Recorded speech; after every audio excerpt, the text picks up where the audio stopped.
Come back, friends, and today I'm reading an original novel, Piggy, Traitor by Terrance Crawford, Book 5, Chapter 2, Part 1.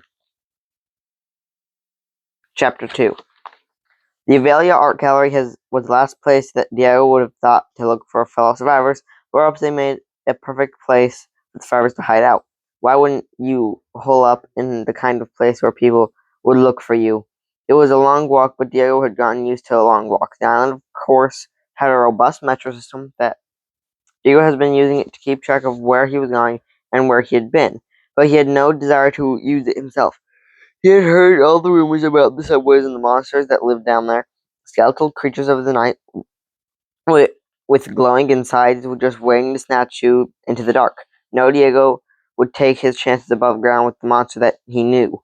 The gallery was on the other side of town from the grocery store. Luckily for them, the glaring sunlight overhead afforded them some measure of safety as they traveled. The infected tended to hunt at night when they could ambush their prey under the cover of darkness. It was much easier to spot the creatures in the daytime, and they seemed to know this, so they started hidden, sleeping the days away, saving up their strength for the night. Unfortunately, the night would always come, and Diego began to feel chills run up his and down his spine. As the sun began to set once more, the glowing orb hung in the sky, casting a pinkish hue over the island as the trio reached their destination. Diego had been only once before, on a field trip with his class. Back then, he had thought that the next time he would be here would be for an exhibit. Back then, he had thought a lot of things. Lucy peered through the glass as Terry rapped hard on the door, each time 8 times in a rhythm, hoping nothing happened for a while, and then there was a sound of metal scraping and the door to the gallery swing open. The first thing that struck Joe was how much cooler the air indoors was. He spent so much of his time on the move he had almost forgotten what that felt like. Lucy and Terry entered the open door, leaving Diego little choice but to follow them. "Hi, Danny," Lucy greeted the person who had opened the door. He was a donkey with large gray floppy ears, dressed sharply in a full military uniform. A smattering of pins and medals were scattered messily across his chest. The uniform itself was worse for wear, though with worn sleeves and completely tattered back, but Diego dared not question why. We picked up a stray, Lucy announced as she pranced through the entrance with high, springy steps. Diego understood the feeling she was home.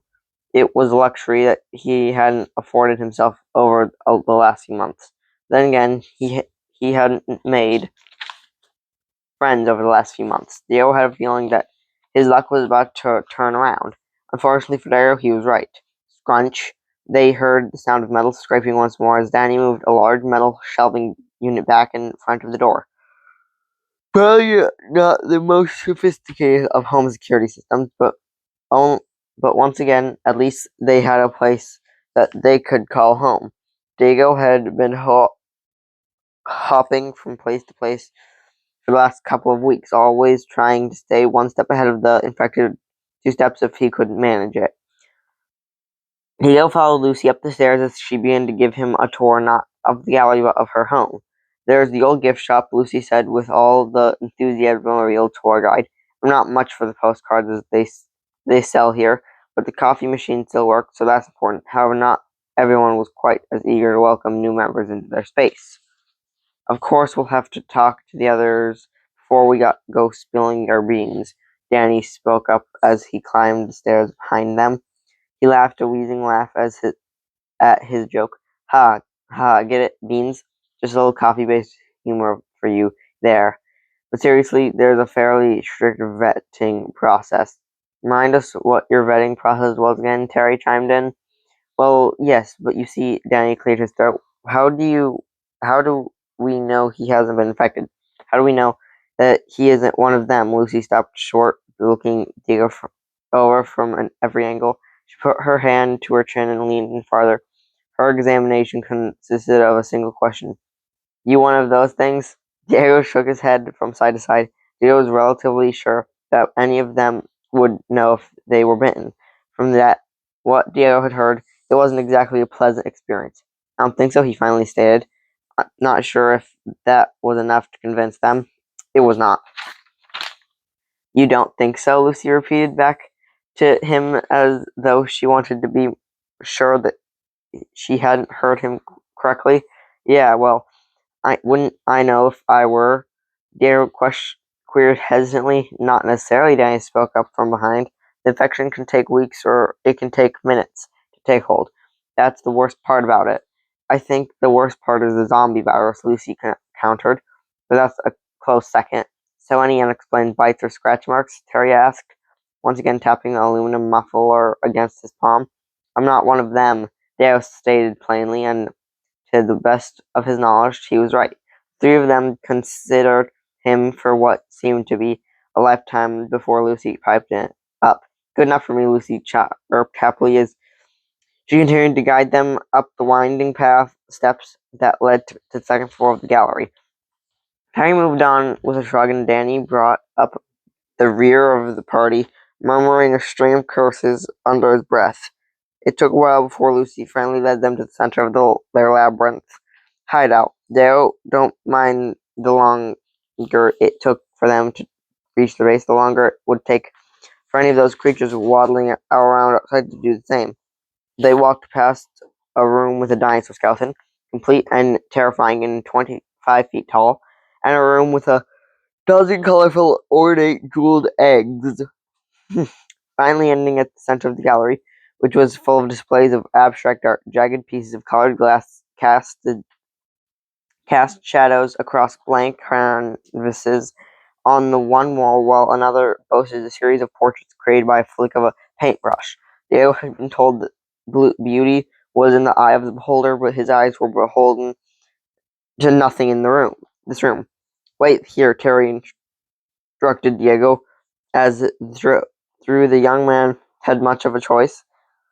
Terry, Lucy, and Danny disappeared behind the thick velvet curtains that hang throughout the gallery, separated various rooms, leaving Diego alone amongst the fine art.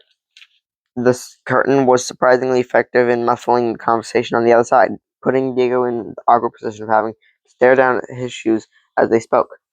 He could hear the others on the opposite side of the curtain, a half dozen voices, as they were all talking about him. If you have ever had to listen to a group of people vote on your survival, it was not an experience that Diego would have recommended. After a few moments, the thick curtains swooshed open the ring that held it to a ceiling rod, clinking and clanking as the curtain flew open on its tracks. Lucy stuck her head outside it, beckoning Diego in. Welcome in. What are you waiting for? She said, cheerily holding the curtain back for Diego. Diego walked past the thick fabric of the curtain, aware of the fresh set of eyes boring him.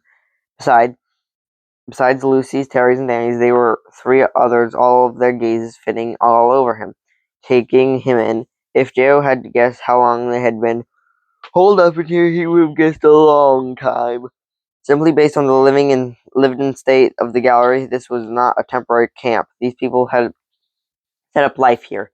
It was little wonder why they weren't immediately willing to accept a stranger into their midst. He assumed that Terry and Lucy vouched for him. Everyone, Lucy queued up. This is Diego. He saved our butts back at the grocery store by the metro station. Him, he's just a kid, one of the new people exclaimed. A fox-like critter with a pronounced stripe down his back, though Diego supposed that from their point of view, he just was a new one. And there it was again. He was just a kid, and what was Terry doing this whole time? The fox asked, taking a cat nap. I would have had it all under control. Terry stretched the truth to its limits with a full, low growl. I'm sure you would have, big guy, Lucy agreed, turning to Diego. Diego, this is everybody you already know, Terry and Danny. Terry gave a small wave, then prodded Danny, prompting him to do the same. Now over there are Sylvester and Rita, she said, jutting her thumb over her shoulder to point at an aging sloth and a nervous-looking raccoon. Sylvester wore a robe around to his knees and a patterned ascot around his neck. He was clearly both the oldest and the most established person here. He looked as though just being in his presence cost money. Rita, on the other hand, barely stepped out from the shadows as she was unassuming, and if Lucy had not pointed her out, Dio was not sure that he would have noticed her at all. The banded mask of fur around her eyes was obscured by an oversized pair of red reading glasses. Lucy extended her arm and pointed at a finger at the fox who had spoken up earlier. And Mr. Sunshine, here's Foley. Foley crossed his arms and turned away. Dio didn't need to hear him speak any further to now that he was one of the dissenters. Still, Dio gave him a nervous, toothless smile and waved hello to the other two members of this motley crew. All right, now that introductions are over, Lucy chimed, go get washed up for dinner, keeping that same wide-lipped smile. Dio slipped past the group and headed down the hallway, following the gallery signs toward the restroom. Heavy wooden doors swung open with a push of the clattering shut with a noisy echo behind him. Out of the habitat, Dio checked the salts for monsters before washing his hands and face into the sink. Running water was not a luxury that he took for granted. An automatic soap dispenser, too. It was no wonder that this group was trying to keep their numbers small. Dio hadn't seen himself in a mirror for several days. It's no longer. His hair had grown a considerable length, and rays of the sun had tanned his skin into a toasted brown. Dirt and grime swirled around the drain of Dio, washed behind his ears and beneath his fingernails. He wasn't sure when he would get another opportunity to do so. Pulling paper towels from the dispenser, he dried his face and hands, staring at himself in the mirror. Maybe if he stood here long enough, he could hype himself up to go back out there. It was not likely. His stomach growled and gurgled, and now there was a more convincing reason. He couldn't ignore his hunger. Forever, Dio leaned over the sink and splashed a few more handfuls of cold water onto his face, preparing himself for what was sure to be one of the worst dinners of his life.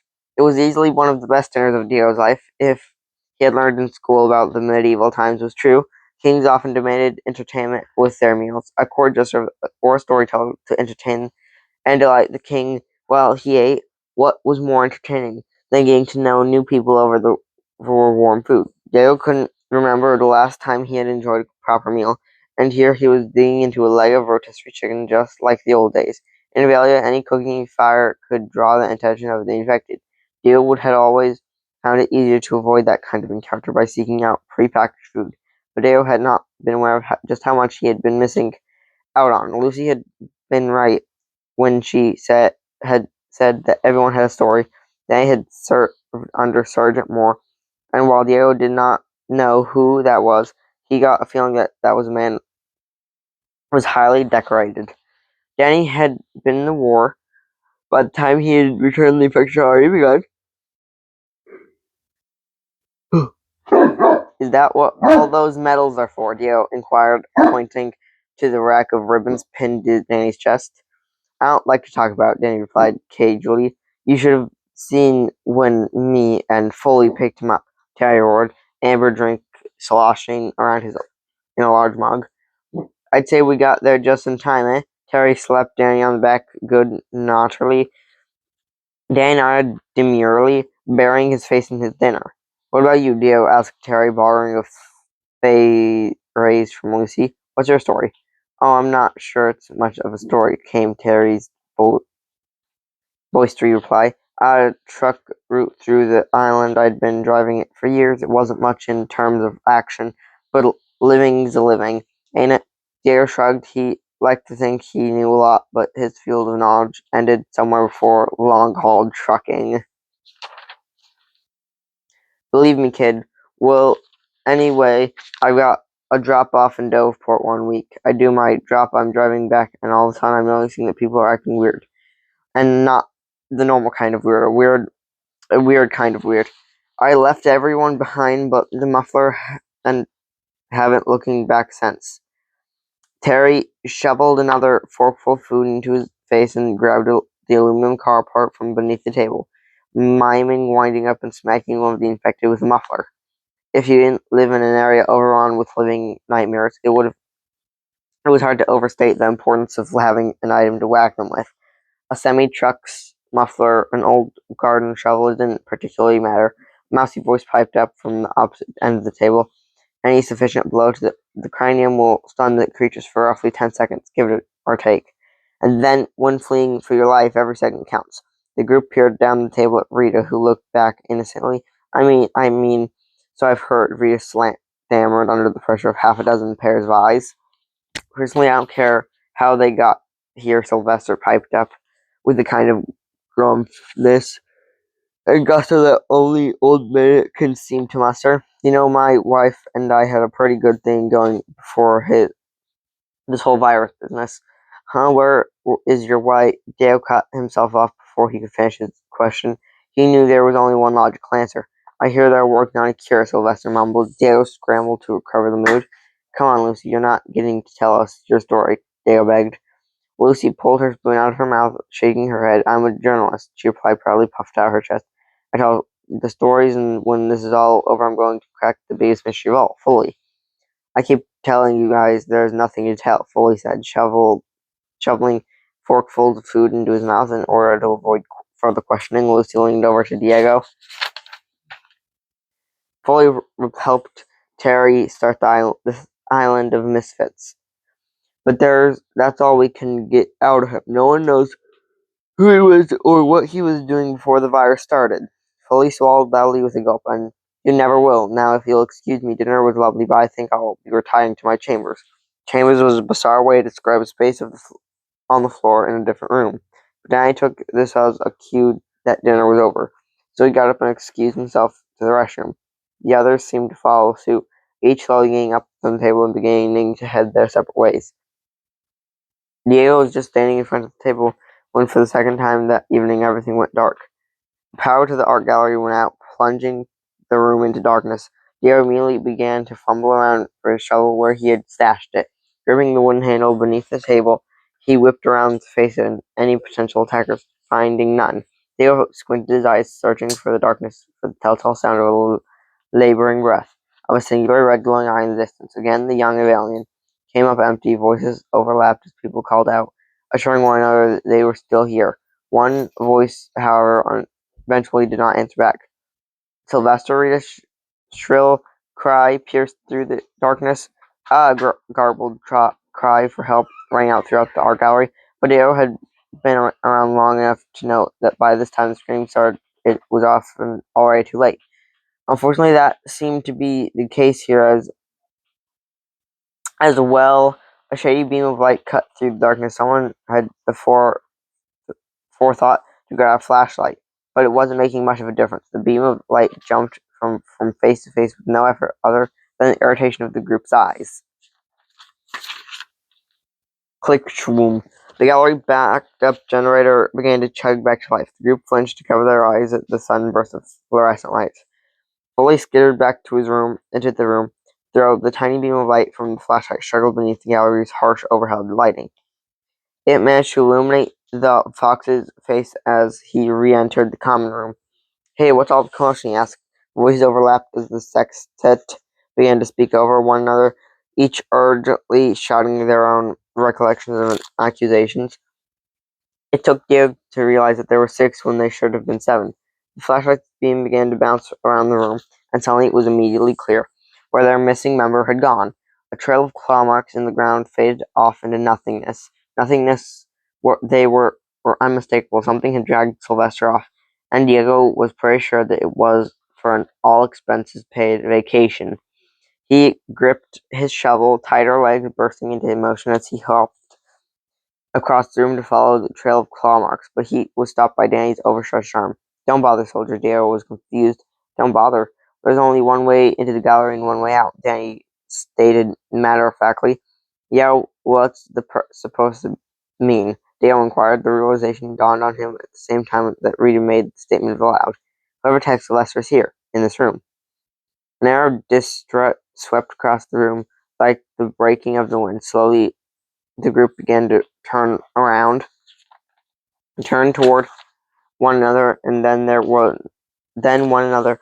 Terry clutched his muffler between his 2 hands, warning off anyone who would dare come near. Diego took his cue from Terry, brandishing his shovel in front of him. And just where have you been? Lucy inquired, accusing of Foley. I was going to bed, just like I said I was, Foley replied, grabbing a fork from the table and waving it back and forth between his friends. He wouldn't hold up as well as a shoveler or muffler, but Dale couldn't blame Foley for not wanting to be unarmed at the moment. "And what about you?" Foley shot back. "Me?" Lucy snored diversely. Dale could see her point. She didn't exactly appear to have the upper body strength it would take to drag a grown man out of the room.